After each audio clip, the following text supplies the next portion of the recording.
So let's dive into the potential fraud, in my opinion, found with Ryan Reynolds' company, Group Effort Initiative, GEI. Yes, you heard that right. Ryan himself falsely stated that his business GEI was a nonprofit, so Ryan could be potentially implicated in fraud for this, from what I know, depending on the circumstances. PR was going out about this as well, falsely stating that GEI was a nonprofit. This could have been a coordinated public misrepresentation campaign, especially if some of these media outlets that publish this have ties to individuals or businesses associated with Ryan Reynolds. This is a massive deal, and I do not mean to understate any of this, but we do have more to talk about here. So here's the rest of it. There were also massive issues, in my opinion, found with a nonprofit organization that was partnering with Ryan Reynolds and this business GEI, and the nonprofit was possibly illegally paying them as well. So the nonprofit involved here is called Social Impact Fund, and again, they may have illegally channeled charitable resources to for-profit entities such as Ryan's business management firm, ML Management, and his business GEI, and others. Now, ML Management is a company associated with Van Zandt, which was behind the potential sham lawsuit in the Blake Lively Baldoni case. And special thanks goes out to Marified on Reddit, who had posted some of this initial information on this entire situation, like the ties between GEI and Social Impact Fund, and some of the sketchy payments, in my opinion, that Social Impact Fund made, and some of the other tax filing concerns, etc. There are a lot of concerns here. First of all, Social Impact Fund made multiple very suspicious, in my opinion, high dollar payments to different for-profit businesses, including, again, ML Management and I believe Ryan's business, GEI, and these payments, in my opinion, may violate the IRS legal standards for private benefit and private inurement.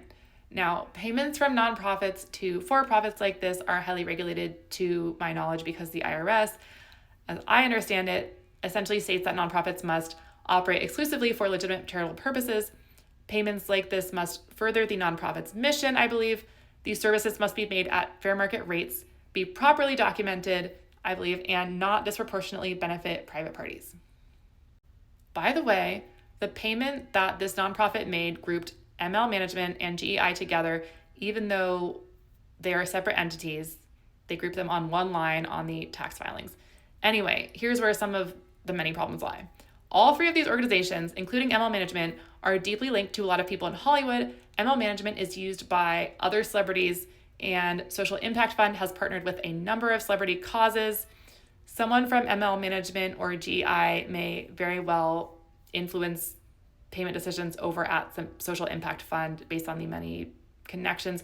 There are not clear disclosures here from what I see. There's also the fact that these payments are so high, over $300,000 to over $700,000, and these payments do not have a clear purpose, it seems. They just say program management in the tax filing.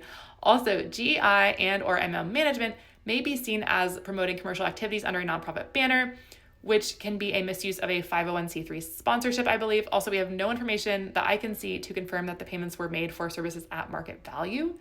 And there may be deceptive fundraising going on here because of GEI being discussed as a nonprofit in the media and by Ryan.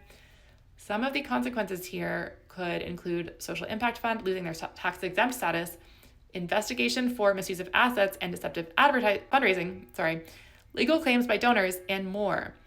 I haven't even explored some of the other connections and potential issues with the other businesses that Social Impact Fund also made high dollar payments to. I'm going to make a part 2 about the numerous other issues I found in the tax filings as well.